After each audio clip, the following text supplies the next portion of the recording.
What's your opinion about Emmett being playing him a lot lately? I think Emmett is better the longer the game goes on. His main advantage is the respawn beacon. He can do a decent amount of healing, but honestly, he doesn't really heal burst that well. They did curb it so it's not at least a complete stomp. But he's pretty good, especially if your team's good at dodging and roaching. But his big advantage is when getting to stage 2 or 3 is throwing down a respawn beacon either outside of a dome or far enough away. We all go to the left now. To the right. But no, I think MX respawn beacon. If anything, I think his respawn beacon's too strong. Know what to do. It should definitely change based on the stage of the monster, or the dropship timer would be ideal in my opinion.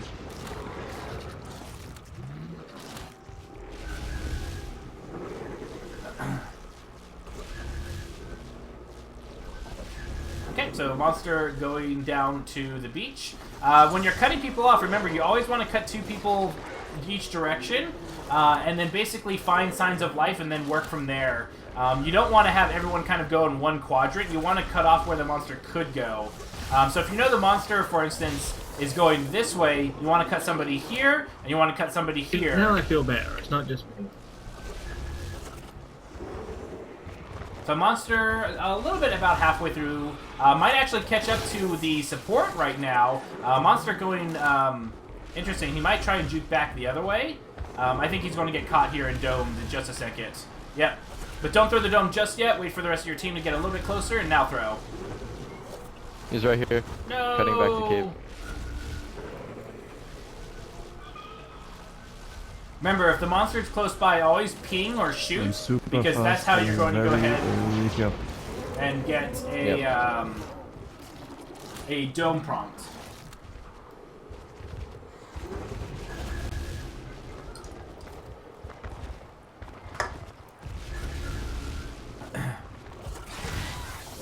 Yeah, just be careful.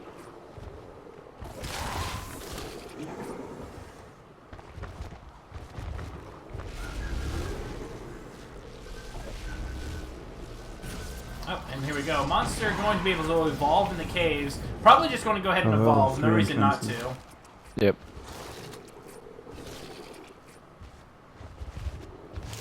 Yep, and there's the evolve.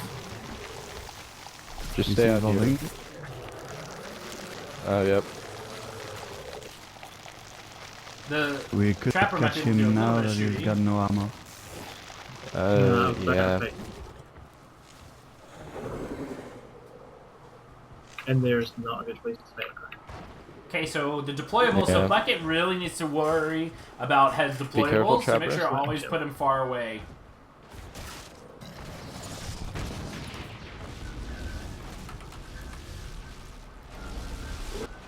Wait a bit before doming, we are here. Okay, so Monster's Yeah. trying to escape the other I don't end, really and feel like fighting him in there. there is the dome. There is a chain lightning kamikaze. Doesn't hit anybody. Now Val has to be careful. Val is going to be priority number 1. Nice lightning strike. That's exactly what you want to do. You want to avoid lightning and basically keep going around circles. Oh, that's going to be a horrible... Oh, that pounce. Bucket. I don't know if Bucket's used his mechanical recharge yet, but should definitely use it if not. Yeah. That was just really bad positioning. Medic was just out of position. So Monster is going to get punished here. Get some extra damage going in. Nope, Assault's about to go down. Oh, and there we go. A little bit more damage going down. Now remember, sometimes you just want to get the strike and then leave. Otherwise, you're going to take a significant more amount of damage. Now, as Elder Kraken, there is no reason to turn around and do damage. You have no knockbacks, and you just have a big giant head on your face that lets people get a lot of damage on you. So if you ever have no armor, don't ever turn around as Elder Kraken to do a Vortex or Lightning or a Banshee or anything like that. It's never, it's never going to be worth it unless the hunters are really bad. But if they're really bad, you should win anyway.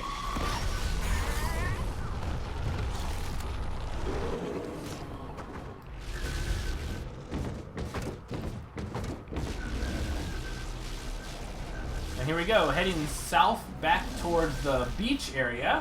1.5 bars of health for 1 strike on Val. Pretty good trade-off for the most part. Bucket basically in this composition needs to hold his mechanized recharge because Val is the weakling. You have to focus Val and not Bucket or anyone else. And so in order to keep Val alive, you need to sync up your mechanized recharge so that you can get 2 heal bursts back to back with Val.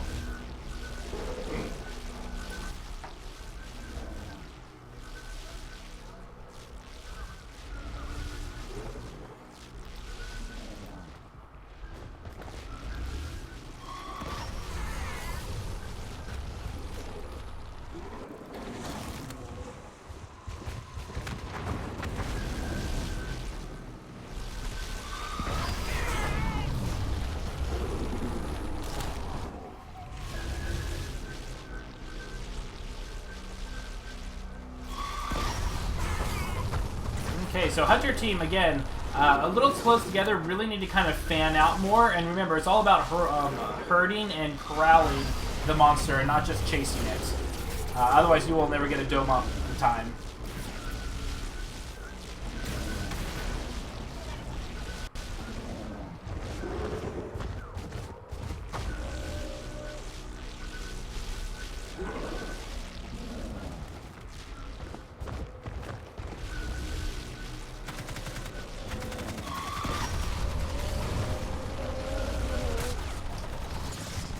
Nice couple. Oh, we'll get the melee. Oh, and that sentry gun.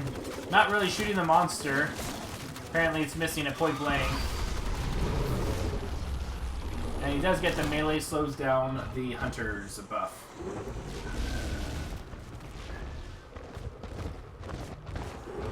Okay, so all of the hunters are outside.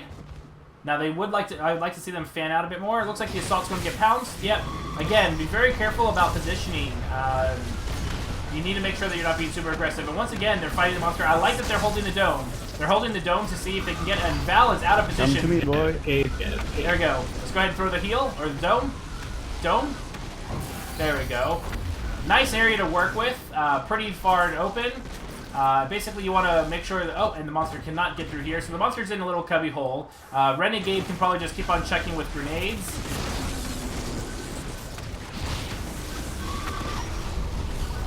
Monster focusing on Buzz. Buzz should be able to be able to heal through this. There's the personal shield and Come Bucket. closer to me, please. Yep, I do like that they're calling out their targets. And Medic in a really good position up there. Now Monster's going to focus on the Medic. Medic needs to be careful. Remember to try and save your jetpack to dodge lightning. Everything else is kind of either minimal or you're going to get hit by chain I'll need lightning a anyway. recharge soon, please. And he called out the mechanized recharge. No mechanized recharge. Recharge too soon. Oopsie. Sorry. Oh, and he got out of the chain lightning. That's really fortuitous for him. But yeah. Bucket blew his mechanized recharge too early, and that's what ended up killing Val. So remember, if you're playing with Val on your team with Bucket, Bucket is in control of survive or keeping her alive, and needs to. Oh, and going for the kill. Going to take a little bit more damage for an extra strike. Hunters will respawn in 40 seconds, 1.5 bars. Monster is ready to evolve. They could go for the damage perk right now. That's my bad. I should have held my recharge.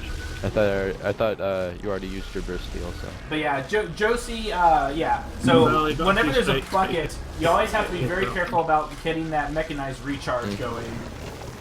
We're not too bad. We got 2 strikes on me and 1 strike on Asshole. That's pretty bad, but we're not too bad. Hey Cherry, and also Nuclear Chicken, welcome to the herd. I appreciate that follow, and it was cool to play in a game with you this morning. I'm here. Okay, so stage 3. Yeah, let's just pull back to relay. Doesn't look like that they are going for the damage perk, which is fine. Oh, come on. And Val, out of position here, could get taken down very, very quickly. Now, Death Spiral has a very short range. Oh, and there we go. It's going. Oh, the monster probably could have capitalized on that a little bit better, but decided not to. So really good job from Renegade putting pressure on the monster, fighting from a distance. Does look like the monster is going to go straight for the damage perk.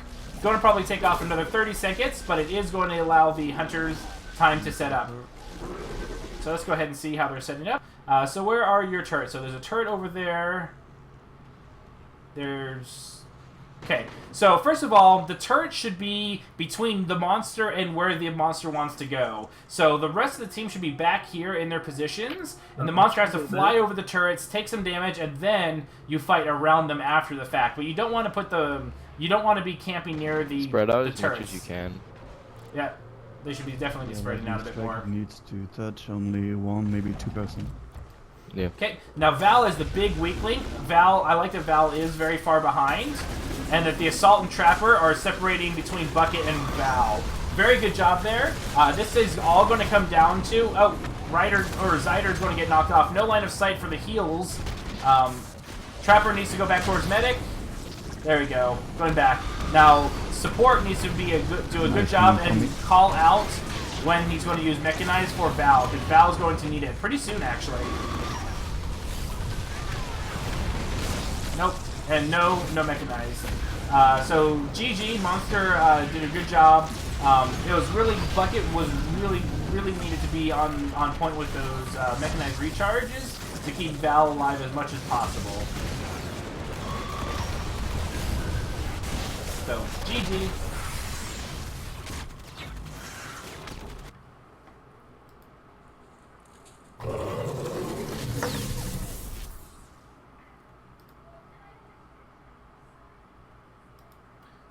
GG. Good game. Real good strategy, waiting Yeah, for me to use my 4 and then attacking. I used the same. Yes. So the big thing for the Hunters is just make sure that when Val and Bucket are on the same team, like pretty much anytime Bucket's on any team, just make sure you really coordinate on when to use those Mechanized recharges. If a little too early or a little too late, and that could cost the game, especially because Val was getting targeted as she should have been in that lineup. So really good job. Pretty good pressure from the monster at all stages. Once again, your feeding route's a little awkward. I feel like a good team would be able to cut you off a little bit better. But with regards to the Hunters, I feel that you were still kind of clumped up. So if you knew the monster was going in the same relative direction, let me pull up a map real quick, and you guys can watch on stream real quick. Let me get a map. We are on Distillery, this one. Ooh, that's a little bit too big. Okay. Okay, so if you know, for instance, the monster comes over here, you really want to cut over here, and the reason why, if you cut over here, this lets you a huge vantage point. What's a feeding route? And then that'll let you see if he goes down here or here, and if not, it's a great vantage space. You can see a lot of area from this top area. So if you know that he's going this way, you take 2 people here, you take 2 people in this direction. That pretty much cuts off the top of this map, and usually by the time you're in these positions, you should have a general idea of which direction the monster went. If he's still up in towards the caves, or if he went down towards the beach or this little side cave area. You're not showing the map on stream, by the way. Oh, I apologize. I am on stream, but I'm not seeing anything. Yeah, There's I'll fix it. Hold on. There we go. Sorry about that. Okay, so so I'll go ahead and repeat that. So if you know the monster is going in this general direction, you basically know he's going to be on this half of the map. And so you want to kind of figure out what's the best quadrants to be able to get hunters in. And so that's kind of this position here and this position over in this area. And the reason why is because this can see all of here, this can see all of here. So if the monster is up here, your entire team pushes forward. If your team is down, or if you notice signs that he's down here, you just go ahead and have these guys swing down over this way, and this team stays in the relative same area to buy time for your team to catch up. But most of the time, you're kind of just following the footsteps a little too closely. You basically want the hunters to stay in the middle of the map, and that's this spot here and this spot here again, up on the high grounds.